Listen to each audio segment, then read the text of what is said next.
is still in the grip of policy uncertainties. Elevated asset prices, political uncertainties, and shipping disruptions continue to pose significant downside risks for growth and upside risks to inflation. In this context, India's economic growth continues to be the shining exception and will remain so in the years ahead.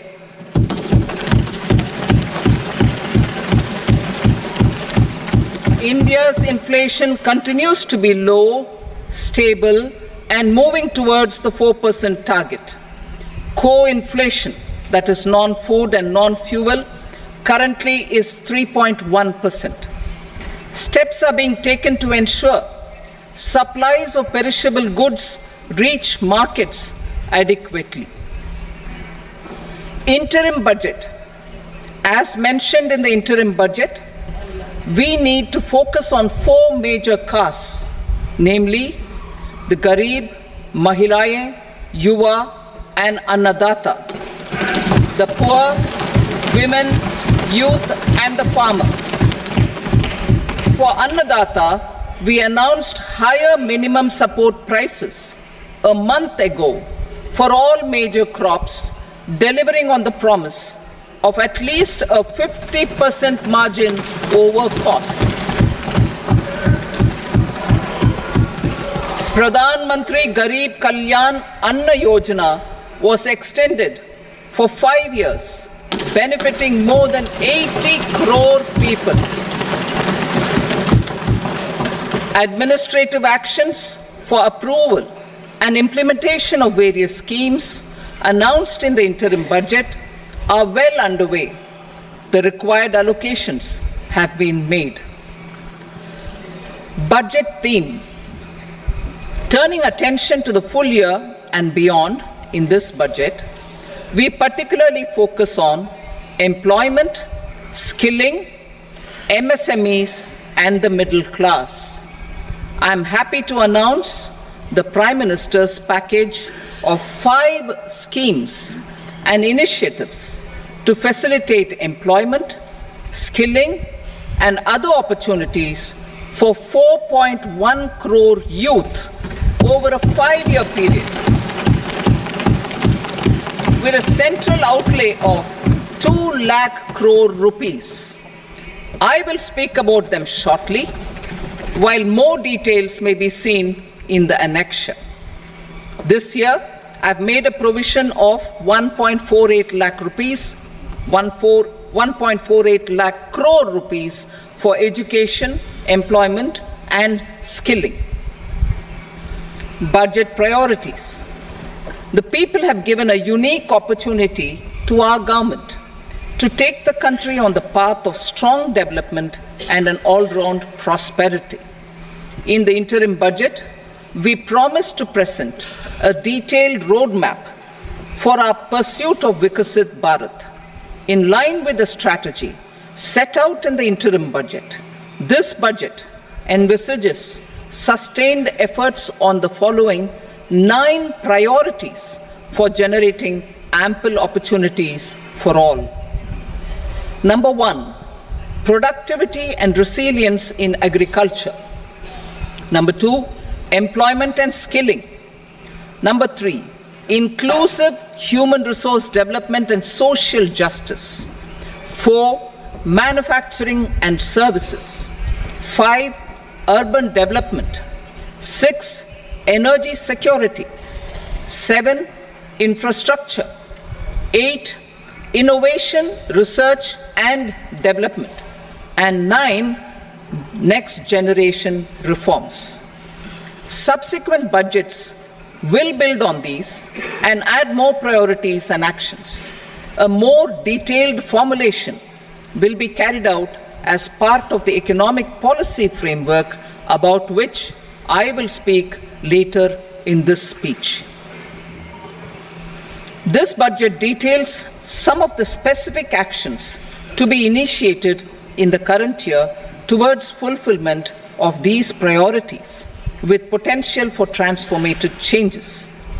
The budget also covers some of the previously made announcements with intent to strengthen them and step up their implementation for expediting our journey towards the goal of Vikasit Bharat. Priority 1, productivity and resilience in agriculture. Transforming agricultural research. Our government will undertake a comprehensive review of the agricultural research setup to bring the focus on raising productivity and developing climate-resilient varieties. Funding will be provided in challenge mode, including to the private sector. Domain experts, both from the government and outside, will oversee the conduct of such research. Release of new varieties. New 109 high-yielding and climate-resilient varieties of 32 field and horticultural crops will be released for cultivation by farmers. Natural farming. In the next 2 years, 1 crore farmers across the country will be initiated into natural farming, supported by certification and branding. Implementation will be through scientific institutions and willing gram panchayats. 10,000 need-based bio-input resource centers will be established. Missions for pulses and oilseeds. For achieving self-sufficiency in pulses and oilseeds, we will strengthen their production, storage, and marketing. As announced in the interim budget, a strategy is being put in place to achieve Atmanirbharta for oilseeds such as mustard, groundnut, sesame, soybean, and sunflower. Vegetable production and supply chains. Large-scale clusters of vegetable production will be developed closer to major consumption centers. We will promote farmer-producer organizations, cooperatives, and startups for vegetable supply chains, including for collection and storage and marketing. Digital public infrastructure for agriculture. Buoyed by the success of the pilot project, our government, in partnership with the states, will facilitate the implementation of the digital public infrastructure in agriculture for coverage of farmers and their lands in 3 years. During this year, digital crop survey for Kharif using the DPI will be taken up in 400 districts. The details of 6 crore farmers and their lands will be brought into the farmer and land registries. Further, the issuance of Jan Samarth based Kisan credit cards will be enabled in 5 states. Shrimp production and export. Financial support for setting up a network of nucleus breeding centers for shrimp brood stocks will be provided. Financing for shrimp farming, processing, and export will be facilitated through NABARD. National Cooperation Policy. Our government will bring out a national cooperation policy for systematic, orderly, and all-round development of the cooperative sector, fast-tracking growth of rural economy and generation of employment opportunities on a large scale will be the policy goal. This year, I have made a provision of 1.52 lakh crore rupees for agriculture and allied sectors.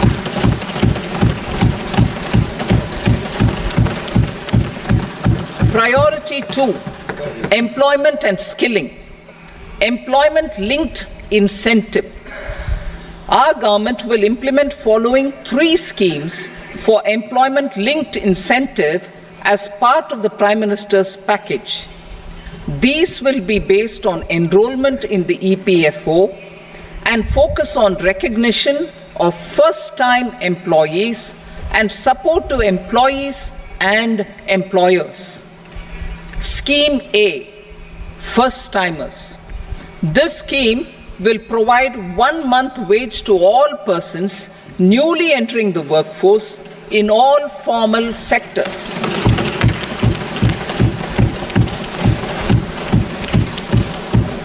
Direct benefit transfer of 1 month's salary in 3 installments to first-time employees as registered in the EPFO will be up to 15,000 rupees. The eligibility limit will be a salary of 1 lakh per month. The scheme is expected to benefit 210 lakh youths.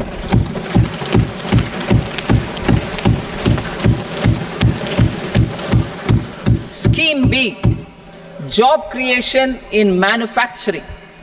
This scheme will incentivize additional employment in the manufacturing sector linked to the employment of first-time employees. An incentive will be provided at specified scale directly both to the employee and the employer with respect to the EPFO contribution in the first 4 years of employment.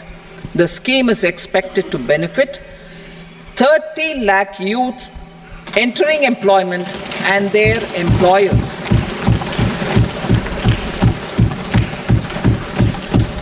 Scheme C, support to employers. This employer-focused scheme will cover additional employment in all sectors. All additional employment within a salary of 1 lakh rupee per month will be counted. The government will reimburse to employers up to 3,000 rupees per month for 2 years towards the EPFO contribution for each additional employee. The scheme is expected to incentivize additional employment of 50 lakh persons.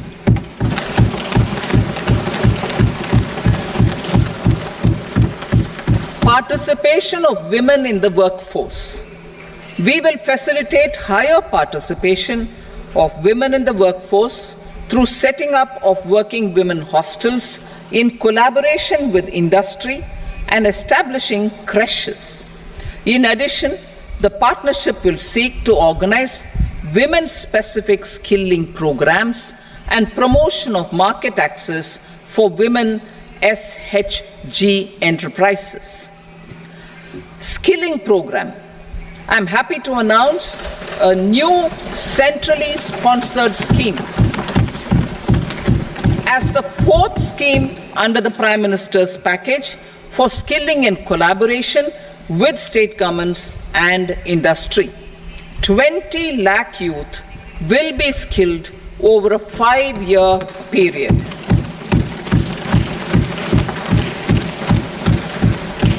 $1,000 industrial training institutes will be upgraded in hub and spoke arrangements with outcome orientation. Course content and design will be aligned to the skill needs of industry, and new courses will be introduced for emerging needs. Skilling loans. The model skill loan scheme will be revised to facilitate loans up to 7.5 lakh rupees with a guarantee from a government-promoted fund. This measure is expected to help 25,000 students every year.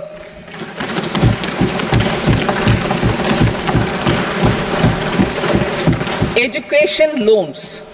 For helping our youth who have not been eligible for any benefit under government schemes and policies, I am happy to announce a financial support for loans up to 10 lakh rupees for higher education in domestic institutions.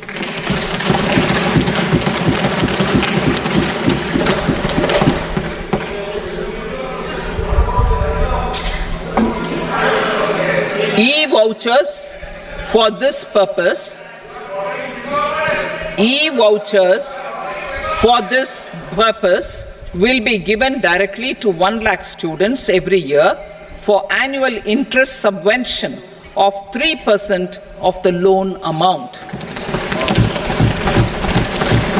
Priority 3, inclusive human resource development and social justice, saturation approach.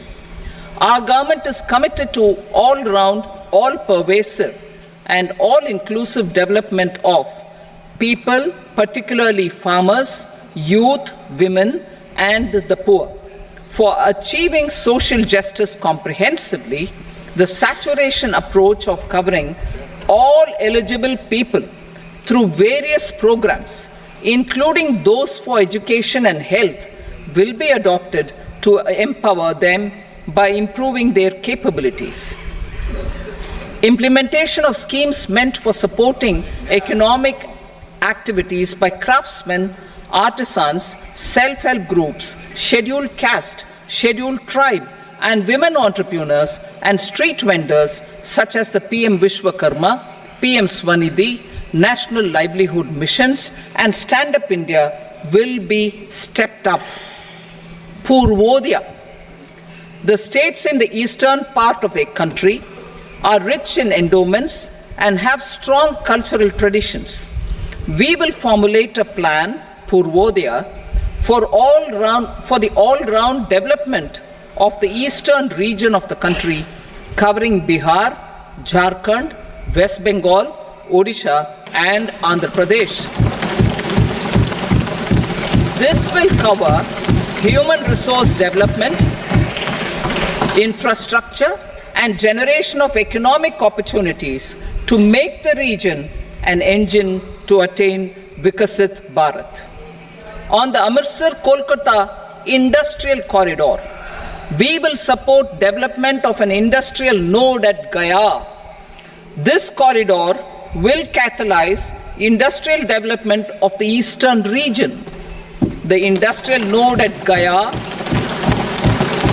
will also be a good model for developing our ancient centers of cultural importance into future centers of modern economy. This model shall showcase Vikas B, Virasat B in a growth trajectory. We will also support development of road connectivity projects, namely 1. Patna-Purnia Expressway, 2. Buxar-Bhagalpur Expressway, 3. Bodh Gaya, Rajgir, Vaishali and Darbhanga spurs, and 4. Additional 2-lane bridge over River Ganga at Buxar at a total cost of 26,000 crore rupees.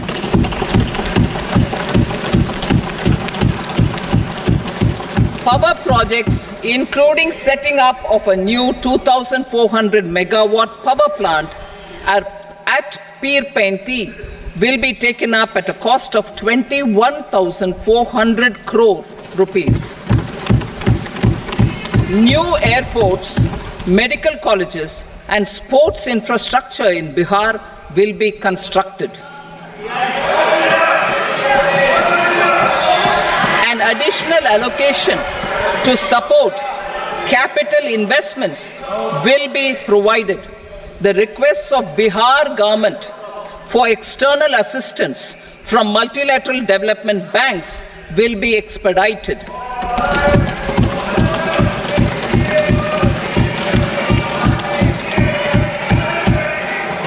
Andhra Pradesh Reorganization Act.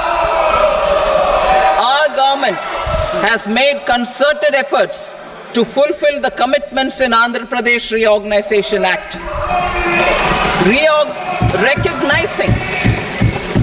Recognizing the state's need for the capital, recognizing the state's need for a capital, we will facilitate special financial support through multilateral development agencies.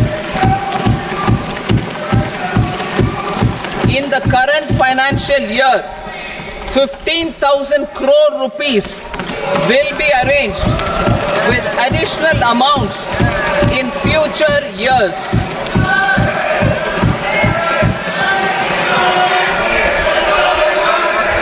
Our government is fully committed to financing and early completion of the Polavaram irrigation project, which is the lifeline for Andhra Pradesh and its farmers. This will facilitate our country's food security as well. Under the Act, Andhra Pradesh Reorganization Act, for promoting industrial development, funds will be provided for essential infrastructure such as water, power, railways, and roads in Kopparthi node on the Visakhapatnam-Chennai industrial corridor and Varavakal node on the Hyderabad-Bangalore industrial corridor. An additional allocation will be provided this year towards capital investment for economic growth. Grants for backward regions of Rayalaseema, Prakasham, North Coastal Andhra, as stated in the Act, will be provided. PM Awas Yojana. 3 crore additional houses under the PM Awas Yojana in rural and urban areas in the country have been announced, for which the necessary allocations are being made. Women-led development. For promoting women-led development, the budget carries an allocation of more than 3 lakh crore for schemes benefiting women and girls. This signals our government's commitment for enhancing women's role in economic development. Pradhan Mantri Janjatiya Unnat Gram Abhiyan. For improving the socio-economic condition of tribal communities, we will launch the Pradhan Mantri Janjatiya Unnat Gram Abhiyan by adopting saturation coverage for tribal families in tribal majority villages and aspirational districts.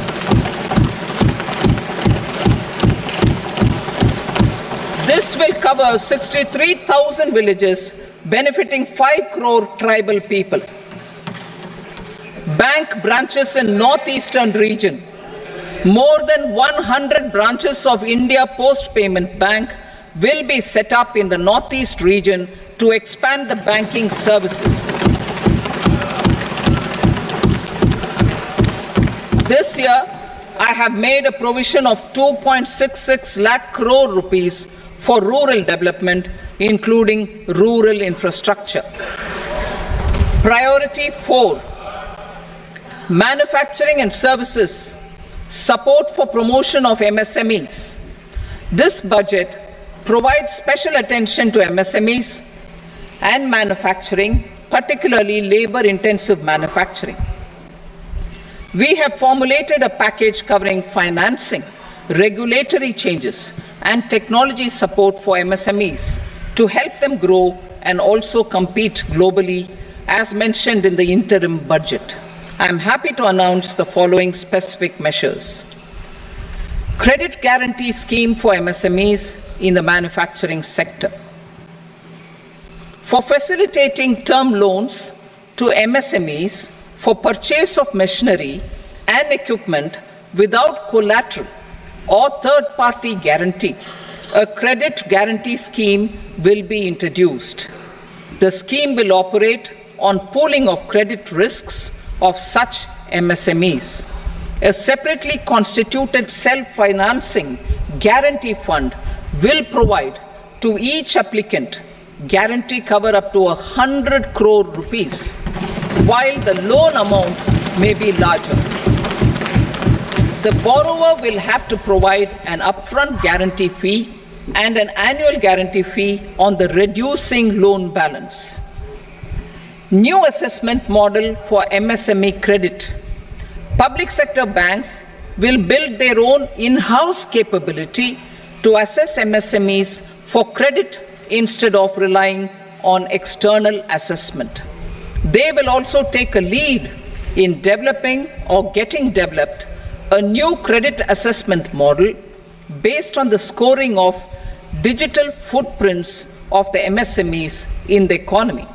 This is expected to be a significant improvement over the traditional assessment of credit eligibility based only on asset or turnover criteria. That will also cover MSMEs without a formal accounting system. Credit support to MSMEs during stress period. I'm happy to announce a new mechanism for facilitating continuation of bank credit to MSMEs during their stress period while being in special mention account, SMA stage, for reasons beyond their control. MSMEs need credit to continue their business and to avoid getting into the NPA stage. Credit availability will be supported through a guarantee from a government-promoted fund. Mudra loans. The limit of Mudra loans will be enhanced to 20 lakh from the current 10 lakh for those entrepreneurs who have availed and successfully repaid previous loans under the Tarun category. Enhanced scope for mandatory onboarding in TREDS. For facilitating MSMEs to unlock their working capital by converting their trade receivables into cash, I propose to reduce the turnover threshold of buyers for mandatory onboarding on the TREDS platform from rupees 500 crore to 250 crore rupees. This measure will bring 22 more CPSCs and 7,000 more companies onto the platform. Medium enterprises will also be included in the scope of the suppliers. SIDBI branches in MSME clusters. SIDBI will open new branches to expand its reach to serve all major MSME clusters within 3 years and provide direct credit to them. With the opening of 24 such branches this year, the service coverage will expand to 168 out of 242 major clusters. MSME units for food irradiation, quality and safety testing. Financial support for setting up of 50 multi-product food irradiation units in the MSME sector will be provided. Setting up of 100 food quality and safety testing labs with NABL accreditation will be facilitated. E-commerce export hubs. To enable MSMEs and traditional artisans to sell their products in international markets, e-commerce export hubs will be set up in public-private partnership mode. These hubs, under a seamless regulatory and logistic framework, will facilitate trade and export-related services under one roof. Measures for promotion of manufacturing and services. Internship in top companies. As the fifth scheme under Prime Minister's package, our government will launch a comprehensive scheme for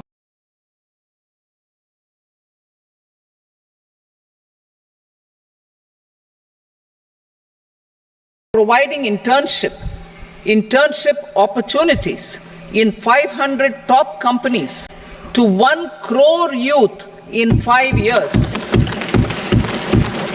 They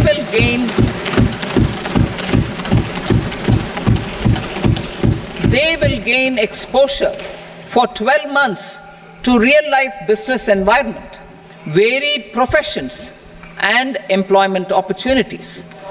an internship allowance of 5,000 per month, 5,000 rupees per month, along with a one-time assistance of 6,000 rupees will be provided. Companies will be expected to bear the training cost and 10% of their internship cost from their CSR funds. Industrial parks.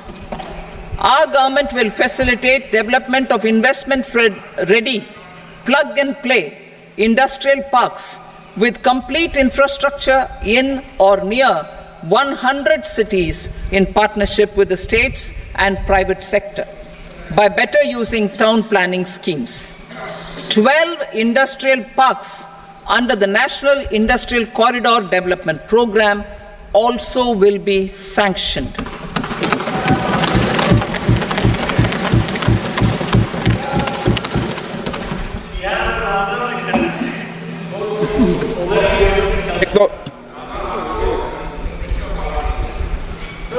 Veji paper, no. Please, Petty.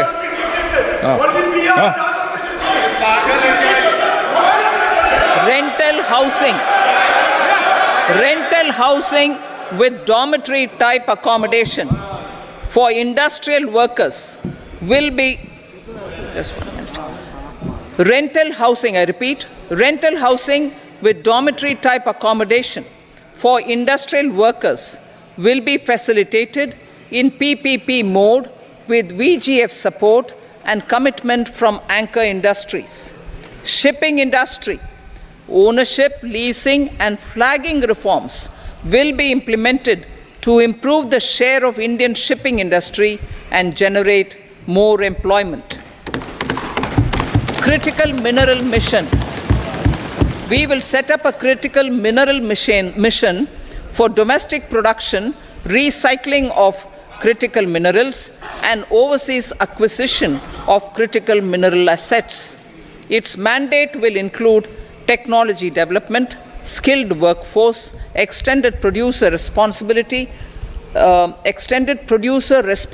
framework, and a suitable financing mechanism.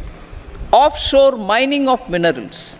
Our government will launch the auction of the first tranche of offshore blocks for mining, building on the exploration already carried out.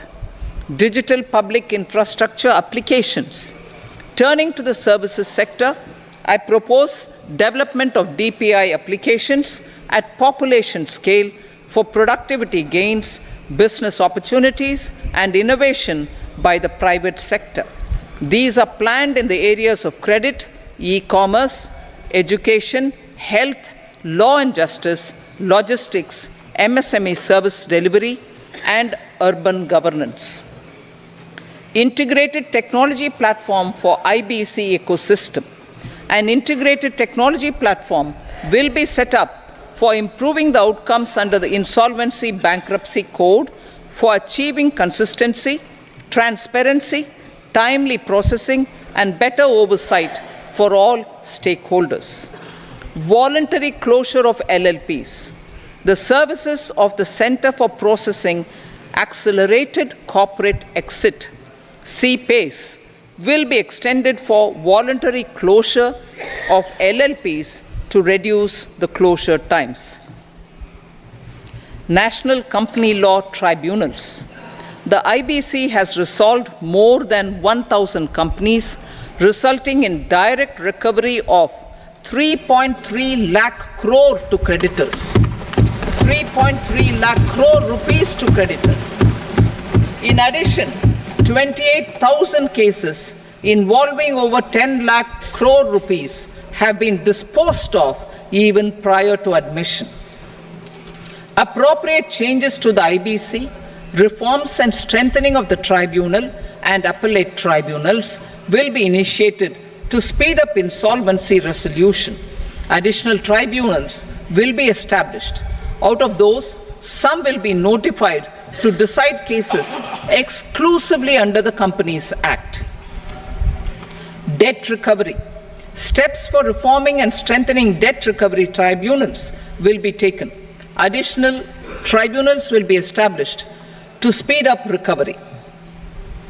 Priority 5. urban development, cities as growth hubs. Working with states, our government will facilitate development of cities as growth hubs. This will be achieved through economic and transit planning and orderly development of peri-urban areas utilizing town planning schemes. Creative redevelopment of cities.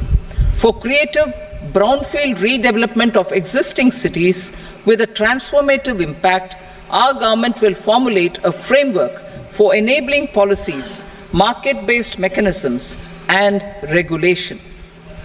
Transit-oriented development. Transit-oriented development plans for 14 large cities with a population above 30 lakh will be formulated, along with an implementation and financing strategy. Urban housing. Under the PM Awas Yojana, Urban 2.0, housing needs of 1 crore urban poor and middle class families will be addressed with an investment of 10 lakh crore rupees. This will include the central assistance of 2.2 lakh crore rupees in the next 5 years. A provision of interest subsidy to facilitate loans at affordable rates is also envisaged. In addition, enabling policies and regulations for efficient and transparent rental housing markets with enhanced availability will also be put in place. Water supply and sanitation. In partnership with state governments and multilateral development banks, we will promote water supply, sewage treatments, and solid waste management projects and services for 100 large cities through bankable projects. These projects will also envisage use of treated water for irrigation and filling up of tanks in nearby areas. Street markets. Building on the success of PM Swanidhi scheme in transforming the lives of street vendors, our government envisions a scheme to support each year over the next 5 years the development of 100 weekly hearts or street food hubs in select cities. Stamp duty. We will encourage states which continue to charge high stamp duty to moderate the rates for all and also consider further lowering duties for properties purchased by women.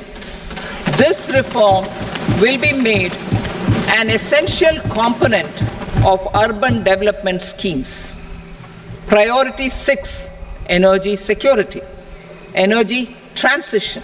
In the interim budget, I had announced our strategy to sustain high and more resource-efficient economic growth, along with the energy security in terms of availability, accessibility, and affordability.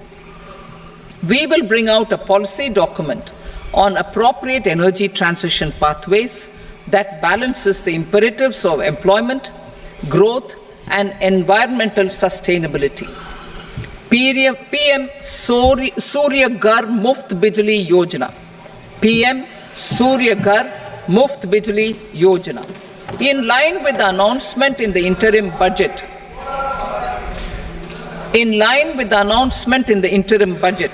PM Surya Ghar Muft Bijli Yojana has been launched to install rooftop solar plants to enable 1 crore households obtain free electricity up to 300 units every month. The scheme has generated remarkable response with more than 1.28 crore registrations and 14 lakh applications, and we will further encourage it. Pumped storage policy. A policy for promoting pumped storage projects will be brought out for electricity storage and facilitating smooth integration of the growing share of renewable energy with its variable and intermittent nature in the overall energy mix. Research and development of small and modular nuclear reactors.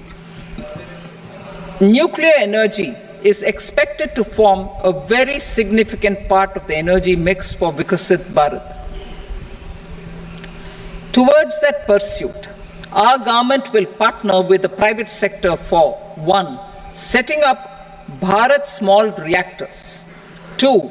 Research and development of Bharat Small Modular Reactor, and 3. Research and development of newer technologies for nuclear energy. The R&D funding announced in the interim budget will be made available for this sector also. Advanced ultra supercritical thermal power plants. The development of indigenous technology for advanced ultra supercritical thermal power plants with much higher efficiency has been completed. A joint venture between NTPC and BHEL will set up a full-scale 800 megawatt commercial plant using AUSC technology. The government will provide the required fiscal support. Moving forward, development of indigenous capacity for the production of high-grade steel and other advanced metallurgy materials for these plants will result in strong spin-off benefits for the economy. Roadmap for hard-to-abate industries. A roadmap for moving the hard-to-abate industries from energy efficiency targets to emission targets will be formulated. Appropriate regulations for transition of these industries from the current perform, achieve, and trade mode to Indian carbon market mode will be put in place. Support to traditional micro and small industries. An investment-grade energy audit of traditional micro and small industries in 60 clusters, including brass and ceramic, will be facilitated. Financial support will be provided for shifting them to cleaner forms of energy and implementation of energy efficiency measures. The scheme will be replicated in another 100 clusters in the next phase. Priority 7, infrastructure investment by central government. Significant investment the central government has made over the years in building and improving infrastructure has had a strong multiplier effect on the economy. We will endeavor to maintain strong fiscal support for infrastructure over the next 5 years in conjunction with imperatives of other priorities and fiscal consolidation. This year, I have provided 11,11,111 crore rupees for capital expenditure. This would be 3.4% of our GDP. Infrastructure investment by state governments. We will encourage states to provide support of similar scale for infrastructure, subject to their development priorities. A provision of 1.5 lakh crore rupees for long-term interest-free loans have been made this year also to support the states in their resource allocation. Private investment in infrastructure.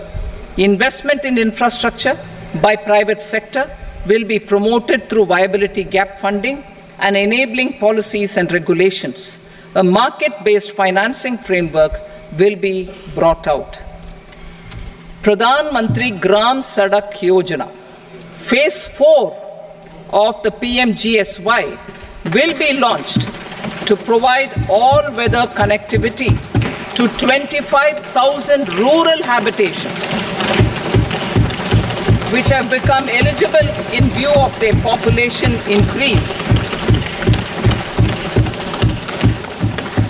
Irrigation and flood mitigation. Bihar has frequently suffered from floods, many of them originating outside the country.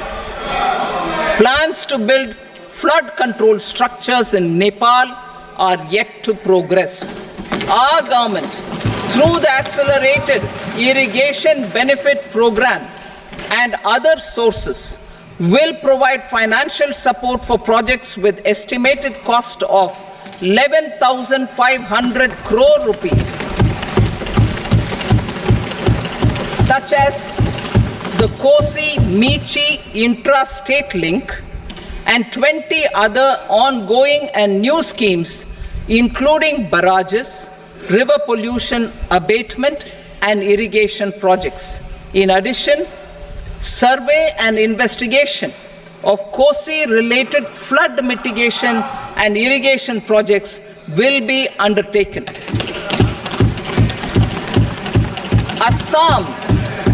Assam grapples with floods every year by the Brahmaputra River and its tributaries originating outside India. We will provide assistance to Assam for flood management and related projects.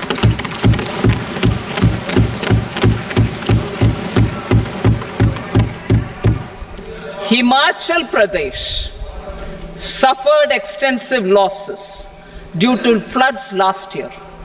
Our government will provide assistance to the state for reconstruction and rehabilitation through multilateral development assistance.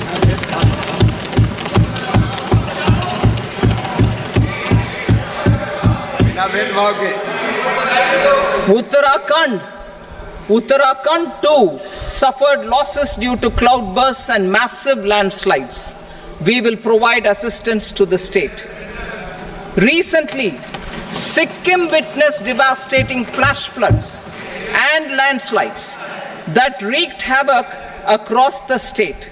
Our government will provide assistance to the state. Tourism has always been a part of our civilization.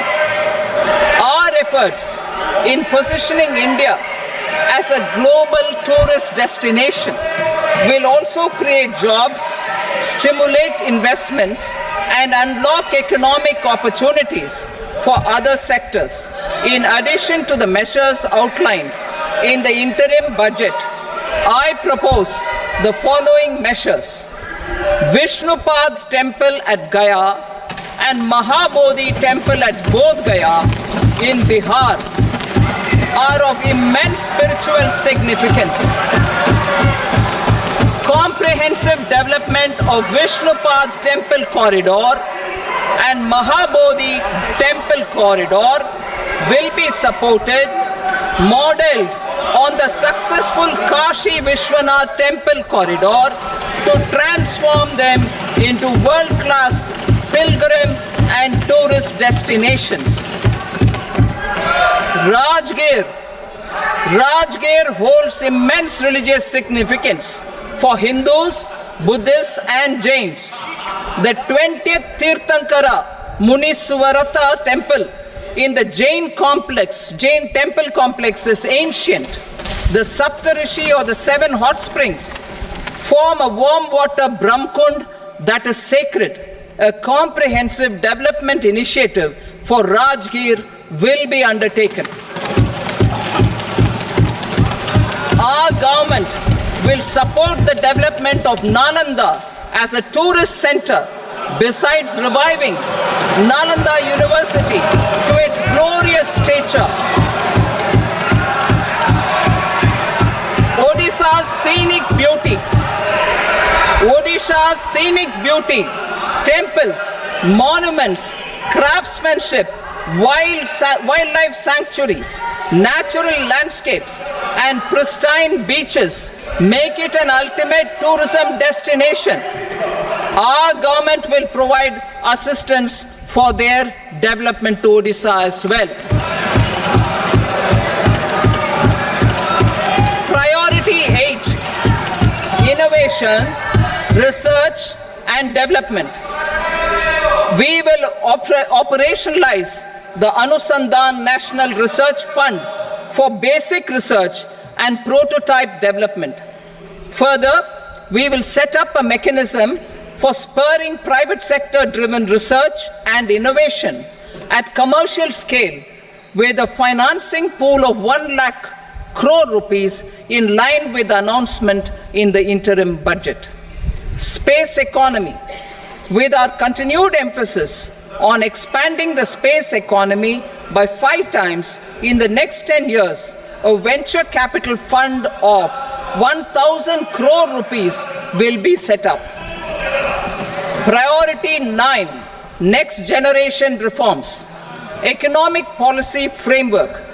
We will formulate an economic policy framework to delineate the overarching approach to economic development and set the scope of the next generation of reforms for facilitating employment opportunities and sustaining high growth.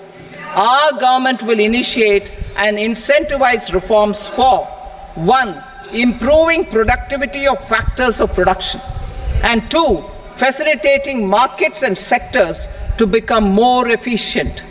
These reforms will cover all factors of production, namely land, labor, capital, and entrepreneurship, and technology as an enabler of improving total factor productivity and bridging inequality.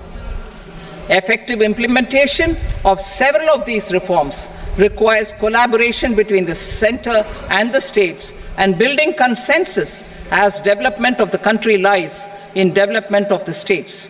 For promoting competitive federalism and incentivizing states for faster implementation of reforms, I propose to earmark a significant part of the 50-year interest-free loan. Working with the states, we will initiate the following reforms.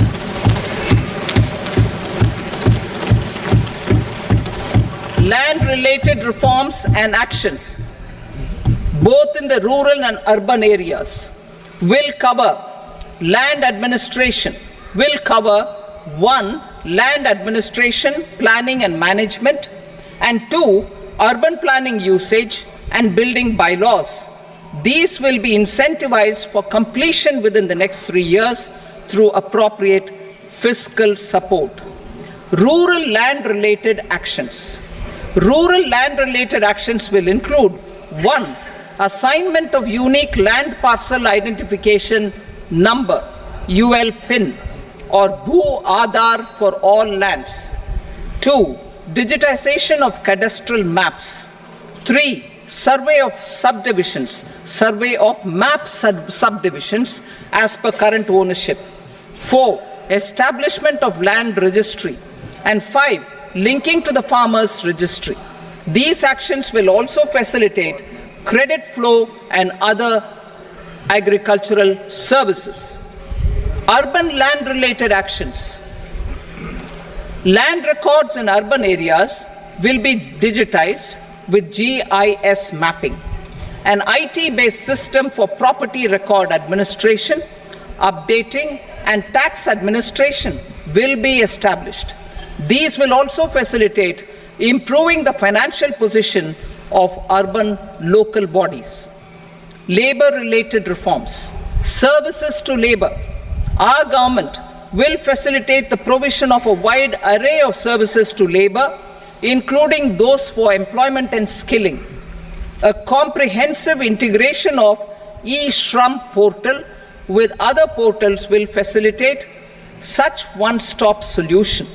Open architecture databases for the rapidly changing labor market, skill requirements, and available job roles, and a mechanism to connect job aspirants with potential employers and skill providers will be covered in these services. Shram Suvidha and Samadhan portal. Shram Suvidha and Samadhan portal will be revamped to enhance ease of compliance for industry and trade. Capital and entrepreneurship related reforms, financial sector vision and strategy. For meeting financing needs of the economy, our government will bring out a financial sector vision and strategy document to prepare the sector in terms of size, capacity, and skills. This will set the agenda for the next 5 years and guide the work of the government, regulators, financial institutions, and market participants. Taxonomy for climate finance. We will develop taxonomy for climate finance for enhancing the availability of capital for climate adaptation and mitigation. This will support achievement of the country's climate commitments and green transition. Variable capital company structure. We will seek the required legislative approval for providing an efficient and flexible mode for financing leasing of aircrafts and ships and pooled funds of private equity through a variable company structure. Foreign direct investments and overseas investment. The rules and regulations for foreign direct investment and overseas investments will be simplified to 1. Facilitate foreign direct investments, 2. Nudge prioritization, and 3. Promote opportunities for using Indian rupee as a currency for overseas investment. NPS Vatsalya. NPS Vatsalya, a plan for contribution by parents and guardians for minors, will be started. On attaining the age of majority, the plan can be converted seamlessly into a normal NPS account. Use of technology. We have successfully used technology for improving productivity and bridging inequality in our economy during the past 10 years. Public investment in digital infrastructure and innovations by the private sector have helped in improving access of all citizens, particularly the common people, to market resources, education, health, and services. We will step up adoption of technology towards digitalization of the economy. Ease of doing business. For enhancing ease of doing business, we are already working on the Jan Vishwas Bill 2.0. Further, states will be incentivized for implementation of the business reforms, action plans, and digitalization. Data and statistics. For improving data governance, collection, processing and management of data and statistics, different sectoral databases, including those established under the Digital India Mission, will be utilized with active use of technology tools. New pension scheme. The committee to review the NPS has made considerable progress in its work. I am happy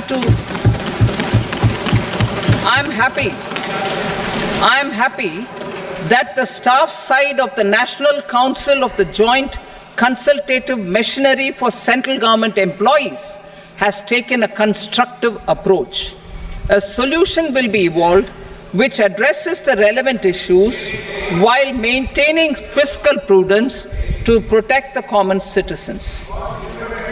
Budget estimates for 24-25. For the year 24-25, total receipts other than borrowings and the total expenditure are estimated at 32.07 lakh crore rupees and 48.21 lakh crore rupees respectively. The net tax receipts are estimated at 25.83 lakh crore rupees. The fiscal deficit is estimated at 4.9% of the GDP. The gross and the net market borrowings through dated securities during 24-25 are estimated at 14.01 lakh crore rupees and 11.63 lakh crore rupees respectively. Both will be less than that in 23-24. The fiscal consolidation path announced by me in 2021 has served our economy very well, and we aim to reach the deficit below 4.5% next year The government is committed to staying the course. From 2026-27 onwards, our endeavour will be to keep the fiscal deficit each year such that the central government's debt will be on a declining path as percentage of GDP. I will now move to Part B.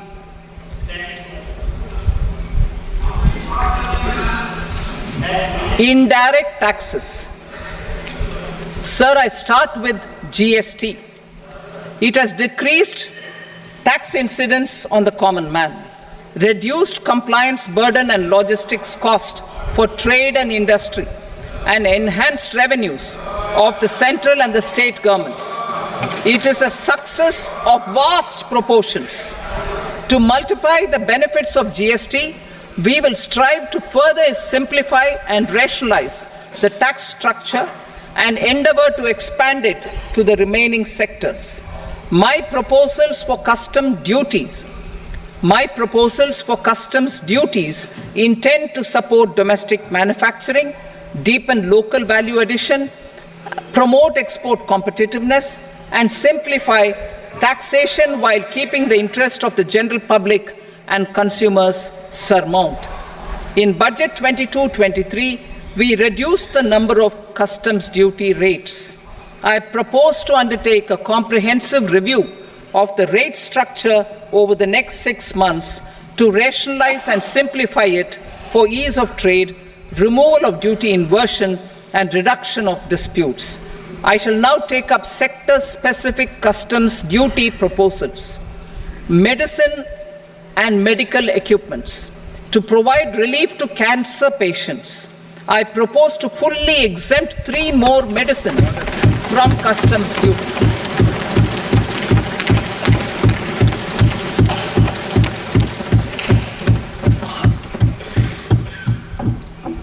I also propose changes in the BCD on X-ray tubes and flat panel detectors for use in medical X-ray machines under the phased manufacturing program so as to synchronize them with the domestic capacity addition. Mobile phone and related parts. With a 3-fold increase in domestic production and almost a 100-fold jump in exports of mobile phones over the last 6 years, the Indian mobile industry has matured. In the interest of consumers, I now propose to reduce the BCD on mobile phone, mobile PCBA, and mobile charger to 15%. Critical minerals. Minerals such as lithium, copper, cobalt, and rare earth elements are critical for sectors like nuclear energy, renewable energy, space, defense, telecommunications, and high-tech electronics. I propose to fully exempt customs duties on 25 critical minerals and reduce BCD on 2 of them. This will provide a major fillip to the processing and refining of such minerals and help secure their availability for these strategic and important sectors. Solar energy. Energy transition is critical in the fight against climate change. To support energy transition, I propose to expand the list of exempted capital goods for use in the manufacture of solar cells and panels in the country. Further, in view of sufficient domestic manufacturing capacity of solar gas, glass, and tinned copper interconnect, I propose not to extend the exemption of custom duties provided to them. Marine products. India's seafood exports in the last financial year touched an all-time high of more than 60,000 crores of rupees. Frozen shrimp accounted for about 2/3 of these exports. To enhance their competitiveness, I propose to reduce BCD on certain broodstock, polychaete worms, shrimp, and fish feed to 5%. I also propose to exempt customs duty on various inputs for manufacture of shrimp and fish feed. Leather and textile.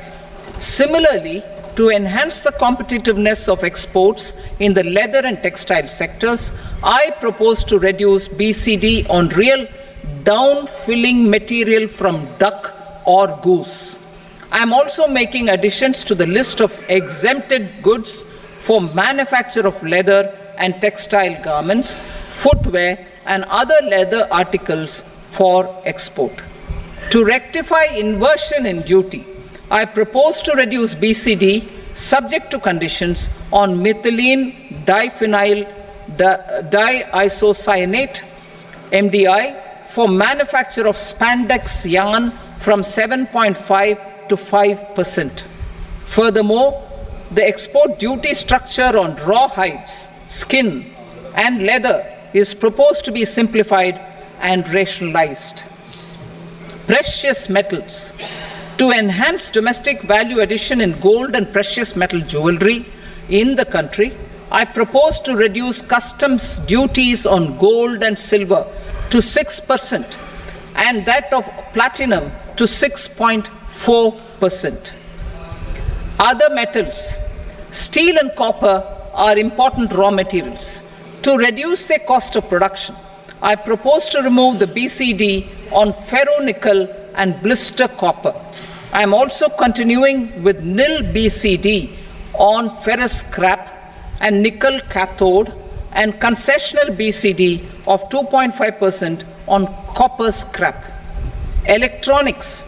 To increase value addition in the domestic electronics industry, I propose to remove the BCD subject to conditions on oxygen-free copper for manufacture of resistors.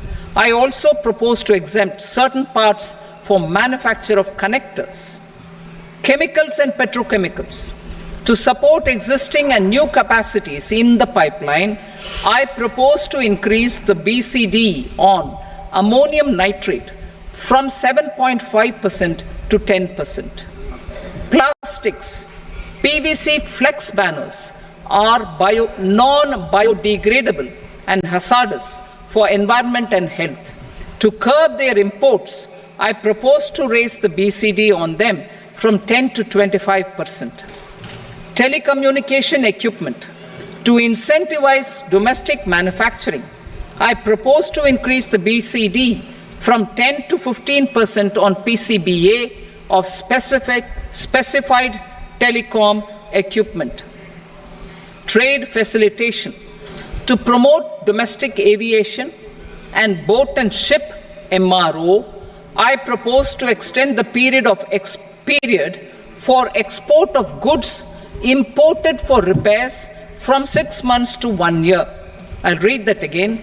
To promote domestic aviation and boat and ship maintenance, repair and operations, I propose to extend the period for export of goods imported for repairs from 6 months to 1 year. In the same vein, I propose to extend the time limit for re-import of goods for repairs under warranty from 3 to 5 years. I now move to direct taxes. We will continue our efforts to simplify taxes, improve taxpayer services, provide tax certainty, and reduce litigation while enhancing revenues for funding the development and welfare schemes of the government. It has been our endeavor to simplify taxation. We have taken a number of measures in the last few years, including introduction of simplified tax regimes without exemptions and deductions for corporate tax and for personal income tax. This has been appreciated by taxpayers. 58% of corporate tax came from the simplified tax regime in the financial year 22-23. Similarly, as per data available till now, for the last fiscal, more than 2/3 have availed the new personal income tax regime. Comprehensive review of the Income Tax Act. I am now announcing a comprehensive review of the Income Tax Act 1961. The purpose is to make the Act concise, lucid, easy to read and understand. This will reduce disputes and litigation, thereby providing tax certainty to the taxpayers. I will also bring down the demand embroiled in litigation. It is proposed to be completed in 6 months. A beginning is being made in the Finance Bill by simplifying the tax regime for charities, tedious rate structures, provisions of reassessment and such provisions, and capital gains taxation. Simplification for charities and tedious. Two tax exemption regimes. The two tax exemption regimes for charities are proposed to be merged into one.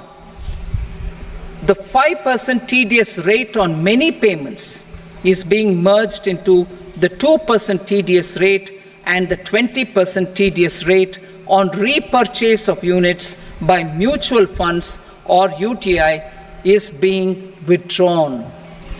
TDS rate on e-commerce operators is proposed to be reduced from 1 to 0.1%. Moreover, credit of TCS is proposed to be given in the TDS to be deducted on salary. Further, I propose to decriminalize delay for payment of TDS up to the due date of filing statement for the same. I also plan to provide a standard operating procedure for TDS defaults and simplify and rationalize the compounding guidelines for such defaults.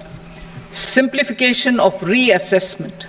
I propose to thoroughly simplify the provisions for reopening and reassessment.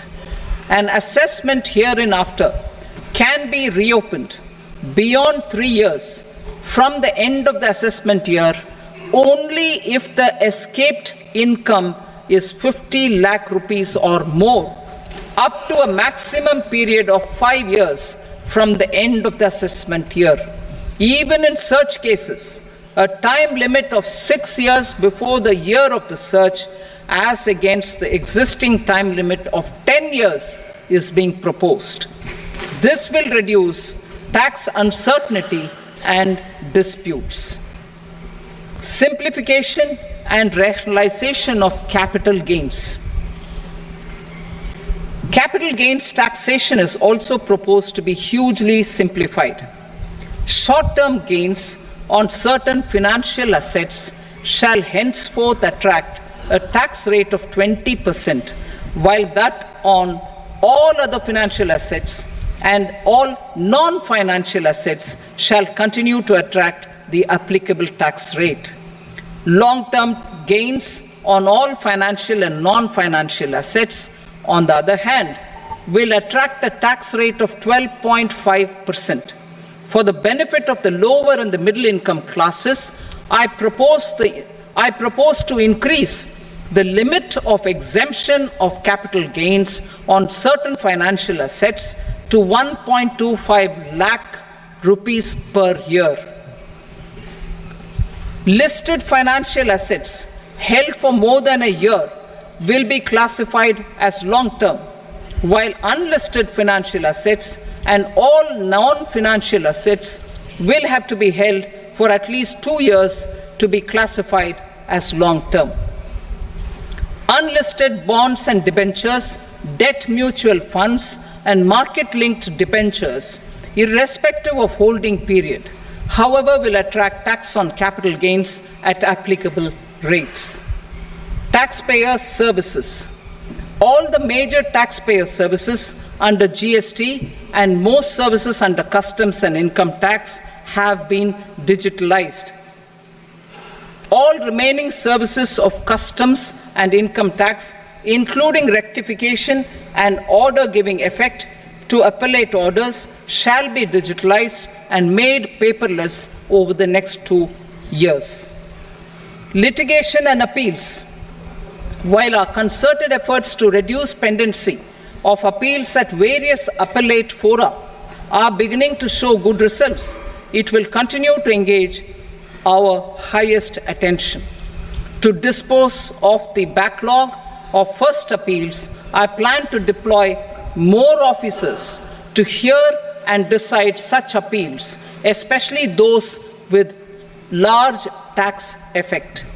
For resolution of certain income tax disputes pending an appeal, I am also proposing Vivad Se Vishwas Scheme 2024. Further, I propose to increase monetary limits for filing appeals related to direct taxes, excise and service tax in the tax tribunals, high courts and Supreme Court to 60 lakh rupees, 2 crore rupees and 5 crore respectively, with a view to reduce litigation and provide certainty in international taxation.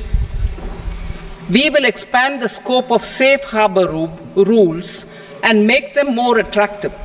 We will also streamline the transfer pricing assessment procedure. Employment and investment. I have a few proposals to promote investment and foster employment. First of all, to bolster the Indian startup ecosystem, boost the entrepreneurial spirit, and to support innovation, I propose to abolish the so-called angel tax for all classes of investors. Second, there is tremendous potential for cruise tourism in India. To give a fillip to this employment-generating industry, I am proposing a simpler tax regime for foreign shipping companies operating domestic cruises in the country. Third, India is a world leader in the diamond cutting and polishing industry, which employs a large number of skilled workers. To further promote the development of this sector, we would provide for safe harbor rates for foreign mining companies selling raw diamonds in the country. Fourth, to attract foreign capital for our development needs, I propose to reduce the corporate tax rate on foreign companies from 40 to 35%. Deepening the tax base. I have a couple of proposals for deepening the tax base. First, security transaction tax on futures and options of securities is proposed to be increased to 0.02% and 0.1% respectively. Second, for reasons of equity, I propose to tax income received on buyback of shares in the hands of recipients. Other proposals: to improve social security benefits, deduction of expenditure by employers towards NPS is proposed to be increased from 10 to 14% of the employee's salary. Similarly, deduction of this expenditure up to 14% of salary from the income of employees in private sector, public sector banks and undertakings opting for the new tax regime is proposed to be provided. Indian professionals working in multinationals get ESOPs and invest in social security schemes and other movable assets abroad. Non-reporting of such small foreign assets has penal consequences under the Black Money Act. Such non-reporting of movable assets up to 20 lakh rupees is proposed to be depenalized. Other major proposals in the finance bill relate to withdrawal of equalization levy of 2%, expansion of tax benefits to certain funds and entities in IFSCs, and immunity from penalty and prosecution to Benamidar on full and true disclosure so as to improve conviction under the Benami Transaction Prohibition Act 1988. Personal income tax. Coming to personal income tax rates, I have two announcements to make for those opting for the new tax regime. First, the standard deduction for salaried employees is proposed to be increased from 50,000 to 75,000 rupees.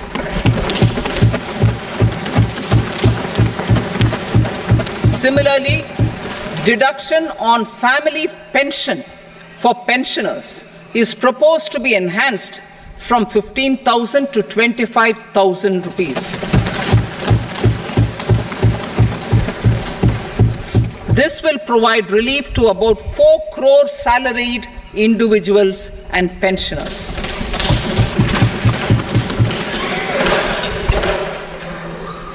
Second, in the new tax regime, the tax rate structure is proposed to be revised as follows: 0 to 3 lakh rupees, nil; 3 to 7 lakh rupees, 5%; 7 to 10 lakh rupees, 10%; 10 to 12 lakh rupees, 15%; 12 to 15 lakh rupees, 20%; and above 15 lakh rupees, 30%. As a result of these changes, a salaried employee in the new tax regime stands to save up to 17,500 rupees in income tax.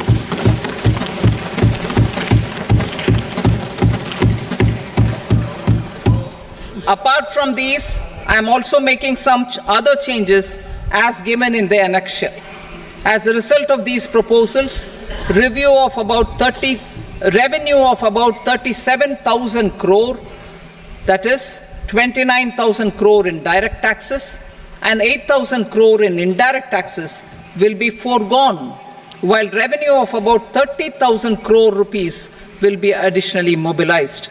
Thus, the total revenue foregone is about 7,000 crores annually. Mr. Speaker, sir, with this, I commend the budget to this august House. Jai Hind.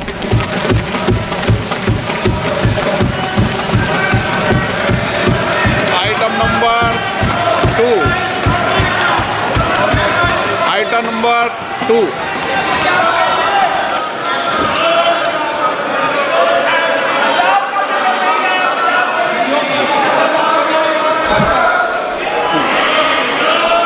Sir, with your permission, I rise to lay on the table the following statements under Section 3 of the Fiscal Responsibility and Budget Management, FRBM Act 2003, Medium-Term Fiscal Policy cum Fiscal Policy Strategy Statement and Macroeconomic Framework Statement.